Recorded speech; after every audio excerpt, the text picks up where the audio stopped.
Hey, what's up, witches?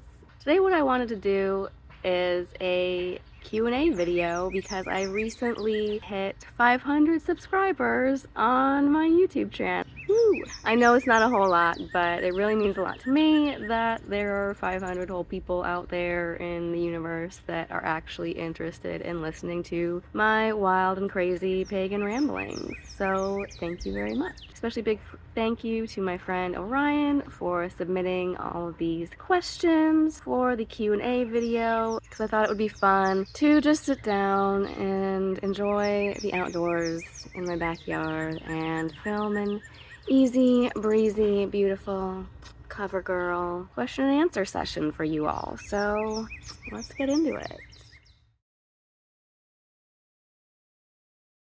So the first question is, what got you started into witchcraft? And really, I would have to say that was it's something I've always had some sense of being interested in, and I just didn't really have a name to put to it until I was like a teenager slash getting into my 20s. You know, I grew up reading a lot of fantasy and just always wanted to be immersed in a world where magic was real. And so I think eventually, now that I'm in my 30s, I just decided that, you know what, the world is a pretty wild and crazy place. So you know what, fuck it. I'm just going to live under the assumption that maybe magic is real because I say it is. And what's like the worst that could happen from me just trying some spell work to make me feel a little bit less powerless in this wild and crazy world? Really, I think, ironically, what really got me turned on to the idea of witchcraft and like Wicca as a religion, and hi Merlin, and just the idea that there was, an actual religion that I could put to these things and these overall spiritual senses that I had about the world. And that was when I was around 13, I want to say, and first moved here to Springfield. I became friends with a girl who called herself a Wiccan, and she showed me her copy of Drawing Down the Moon. And I say that's ironic because right now I'm actually reading my own copy of Drawing Down the Moon that I just purchased. So I'm kind of, going back to the basics and back to the fundamentals of witchcraft and Wicca, apart from just the whole like paganism side of things that I've mostly been exploring up until now. So I would say definitely that was a big influence as far as realizing that there was an actual like more formalized religion that one could ascribe themselves to when going down that path and exploring those types of interests. So the second question is, what do you wish you had known as a baby witch? And definitely the thing that I wish that I had known more at that time, because I had read that book, and then when I came out as a pagan this time, discovered that my aunt has apparently been a Wiccan this whole time. I maybe should have been clued into that by the fact that when I was growing up, she was always giving me crystals and gave me a few other books on like psychic abilities and being a beginner witch, starting like a garden and different things like that you could do. But at the time, I was a teenager, I was living at home, and I didn't have a job or any income of my own. So when you're first delving into things like Wicca, and especially back then, because this was like the 90s, when there was kind of that new age Wiccan resurgence, but it was still very structured paths of Wicca, such as like the Gardnerian, Alexandrian, like high ceremonial magic. And so a lot of these books, even for beginners, were still saying things like, okay, well, the first thing you're going to want to do when you set up an altar is get all of these ritual tools, and you need to have an altar, an athame, a chalice, all of these different things.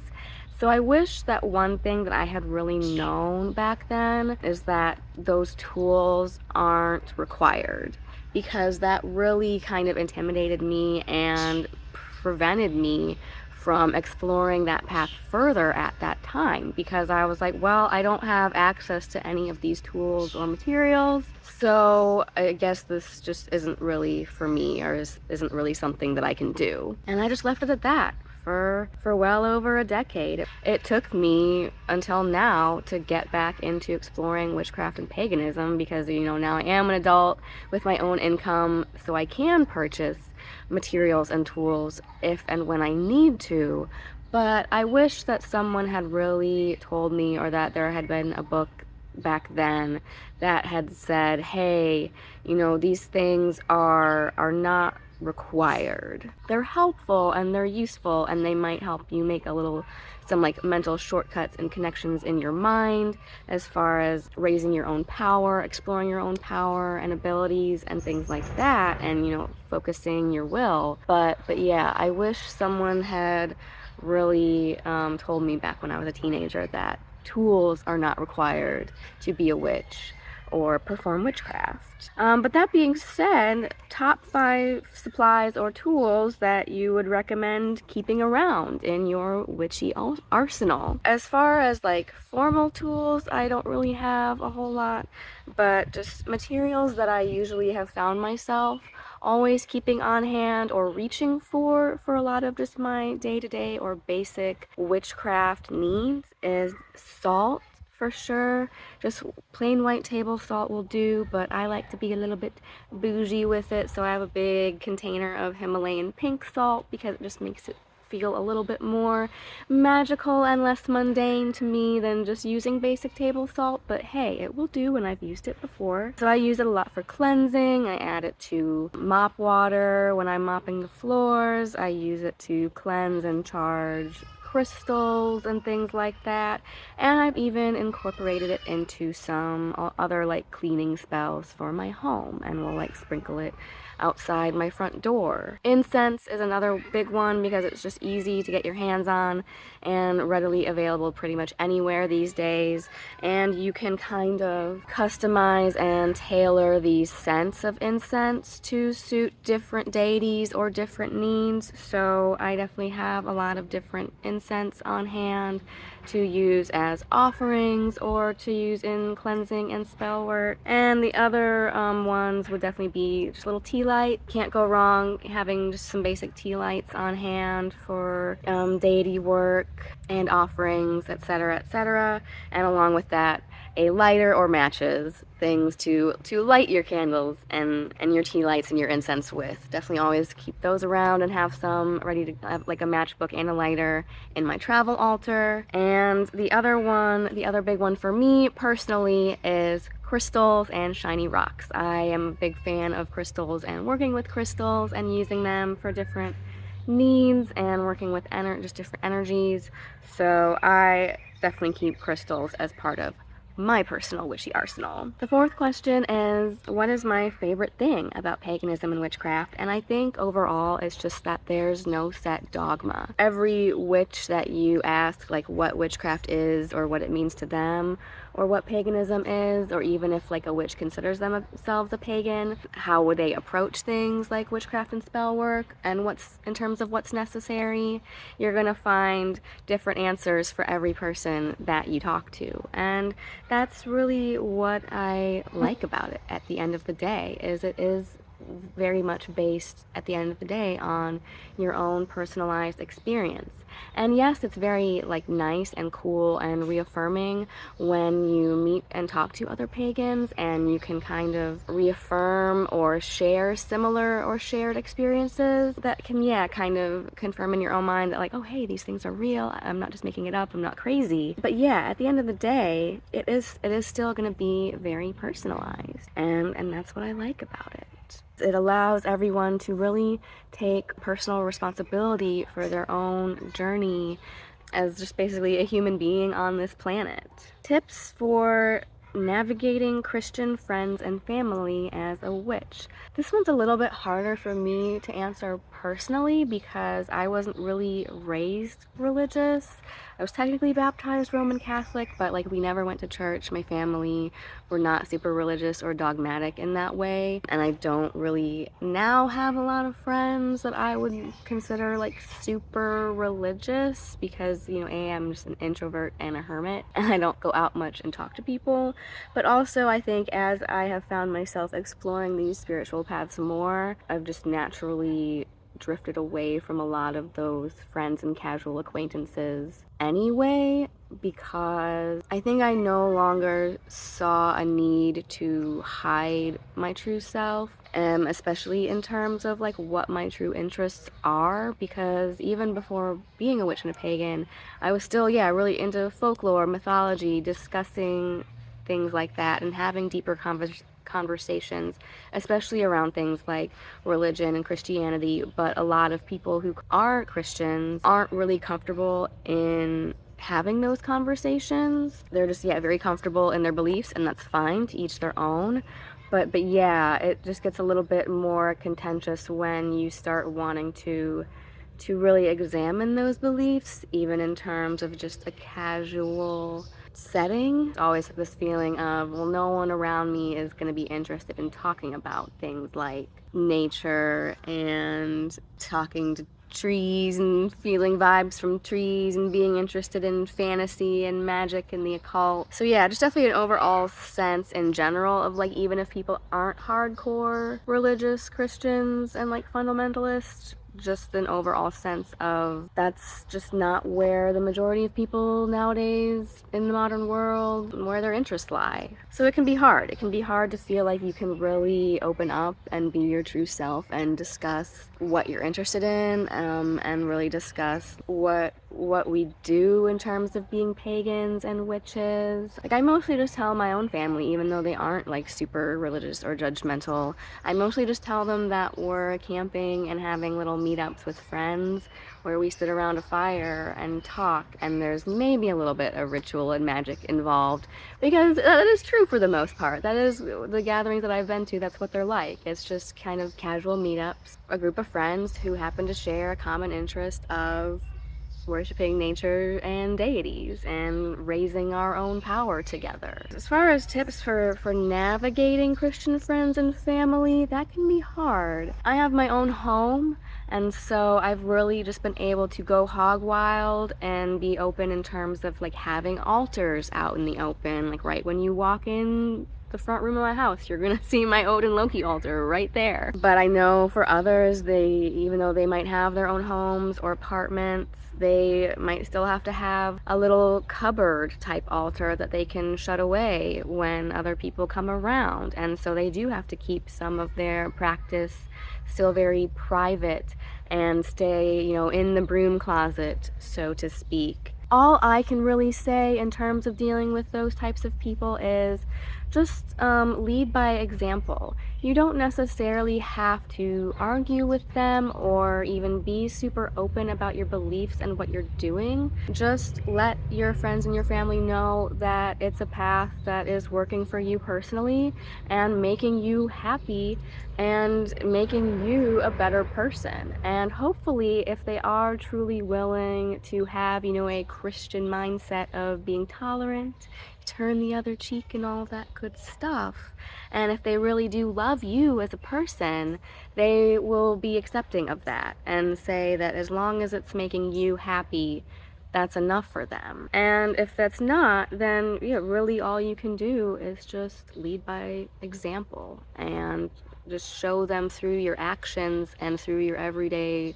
life and way of being that this is a path that is making you happier and leading you down a path of success, or just making you a happier person. And hopefully, even if that's hard for them to accept in the beginning, just hearing it from you, through time they will see it from you. The next question is, how can someone believe in Hindu gods, Norse gods, and archangels, etc. all at once? And for me, definitely I came to paganism and Norse paganism more with a pantheist. I think as long as I'm not getting confused right now and mixing up pantheism and polytheism, because one is, there are just a myriad number of gods and they are individual beings, and then the other one is kind of what I came into it more the viewpoint of from just what I had learned and resonated with from Hinduism, was that there are these different deities and beings and spirits, but that they were all just individual facets of the one supreme creator. together. And so I definitely at first kind of came into things more with that mindset, or that frame of reference of, well, I'm working with Freya and Odin and these Norse gods, but maybe they're just individual facets of this overall energy that I specifically as an individual am most able to connect with, vibe with, etc. And then as I pursued this path further and got to know a lot of these deities and these beings, or at least, sense their energies and interact with them and work with them, I kind of switched to more of like a polytheism view of, well, these really, to me, do feel like very distinct beings and individuals with their own personalities and thoughts and feelings. And so I still kind of hover somewhere in the middle as far as that's concerned. But as I've been reading Drawing Down the Moon, there was definitely some quotes that I think really summed a lot of this conflict up very well, as far as the different beliefs and pantheons that you will find a lot of people both in and outside of Wicca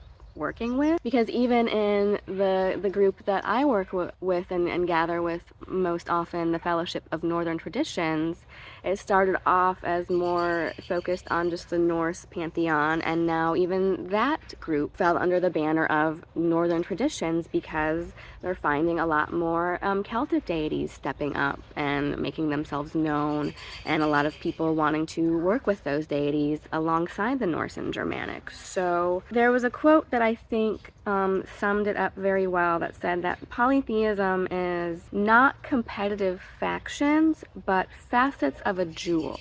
And so even if you really are still wanting to work with things like angel magic and archangels, because that can be a really easy way of easing yourself into doing deity work and things just outside of like Catholicism and Christianity. I think especially with Catholicism, because I often call it like the most pagan of the Christian sects, because you do see things like veneration of Mother Mary and saints, working with saints, as opposed to just a one-on-one relationship with God. So even though it's still kind of this like monotheistic religion, there's still some elements of working with other beings, and it's almost like a pantheon of its own in terms of, like having saints, angels, different orders of angels. And so I think that definitely fits into the realm of polytheism as just being different facets of this jewel. Another point that was made in the book by another person that Margaret Atler interviewed, they said that especially when it comes to witchcraft and Wicca and paganism, this sense of religion is a lot of times irrelevant to the actual practice. In other words, if it works, it works. And it doesn't really matter so much what beings you're working with or if they're from different pantheons or religions, as long as you want to work with them and they're willing to work with you. If it works, it works. So the overall sense of adhering to a specific pantheon or a specific religion or a specific dogma or even like a specific tradition, like formal tradition within Wicca and witchcraft, is not necessarily important. Even if you do find a Wiccan group that calls themselves Gardnerian or Alexandrian, you may go meet with them and find that there's very little of the actual formalities of those sects involved in the day-to-day workings or rituals. So overall, religion is not important to practice, is what you will find more often than not in witchcraft and paganism. And finally, this one really touches on a subject that is near and dear to my heart. I thought that the Fae were bad. Why do you like to play with them so much? Aren't you scared? In short, no, I'm not scared. At this point, I'm pretty much convinced that maybe I am some sort of changeling, that I am some sort of nature spirit or fairy, and it has long been my life goal to run off into the woods and find the portal to the world of the elves. So that is definitely still a goal of mine. But in terms of like, are they bad and aren't you scared? I really resonated with the most recent video that Mint Fairy put out, which was talking all about the dangers of eating fae food. And in that video, she does a really good job of talking about how even just within the realm of fairy tale, you will find just as many helpful fae or fae-like beings as you will malicious or harmful ones. And in my experience, and especially from what I learned in doing my research for my video on elves and Alfar, usually if you do run afoul of the fae and get on their bad side or receive some sort of punishment from them, typically it's not just because they were feeling malicious that day and it's on a whim. Usually if you get on the bad side of the fae, it's because you broke a taboo or a custom. You did something on your end that pissed them off and made them mad. But usually, yeah, you will find stories of people running into beneficent or friendly fae or spirits just as often as you will harmful ones. And so I feel like, especially in that video I did all about ways to work with elves and Alfar, as long as you follow customs and kind of play by their rules and, you know, just be respectful, you really have nothing to worry about in my experience. Typically, if you do have a bad experience out in nature, it's typically because there's like a land spirit or like some type of guardian or ancestral spirit there that is feeling protective. I very rarely have had an experience with what I would call like fairies or fae that's been bad. It's usually more like playful, but never outright malicious. So, and you know, I'm kind of the low-key in me, the chaos kid in me is also just has this sense of I'm gonna fuck around and find out. I'm gonna go sleep in the middle of a fairy circle and all these things that people say like, oh, don't do that because that's how you get abducted away to the realm of the elves, and I'm just kind of over here like, joke's on you, I'm into that shit. I would say as long as you are respectful of their boundaries and you approach things from a respectful place and you play by their rules, you really, I think, don't have anything to worry about as far as fae are concerned. And when it comes to fae food and finding things, just trust your gut. Use your instincts. If you have given an offering, follow the laws of hospitality and guest right, a gift for a gift. If you have given gifts and offerings to the land and you find something you come across that you kind of feel like you want to take home with you, or you come across some berries that look safe and good to eat, I would say, yeah, you know, trust your gut, follow your instincts. If you're getting an overall feeling that you're welcome to partake and to share of these things, then do so, but be respectful.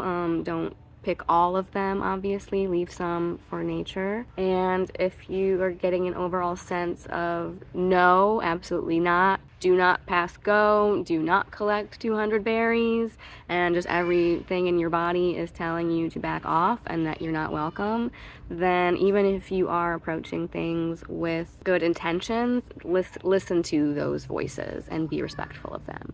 I think I'm going to do a whole other follow-up video to working with land and land spirits, touching more on that topic in depth. For now, I'm going to leave this one off here and go enjoy the rest of my lovely weekend in all of this nice weather that we're having. Until next time, stay classy, pagan.